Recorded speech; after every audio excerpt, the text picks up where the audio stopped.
Unity of command is a fundamental principle in management and organizational structure, which states that each employee should report to only one direct supervisor. This principle is vital for maintaining clarity, accountability, and efficiency within an organization. When employees have multiple supervisors, it can lead to confusion, conflicting instructions, and divided loyalties. A clear line of authority helps ensure that tasks are completed efficiently and effectively.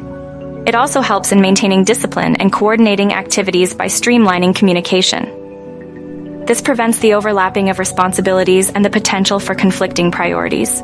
Example 1. Military organizations. In the military, unity of command is strictly enforced to ensure that soldiers receive clear, consistent orders. Each soldier reports to a single commanding officer, which minimizes confusion during operations and ensures that directives are followed efficiently. Example 2. Corporate environment. In a corporate setting, consider a marketing employee who reports directly to the marketing manager. This clear reporting structure ensures that the employee receives consistent guidance and feedback, aligning with department's goals. Unity of command is crucial for creating a cohesive, efficient, and productive organizational environment by ensuring that every employee knows whom to report to and follow directives from a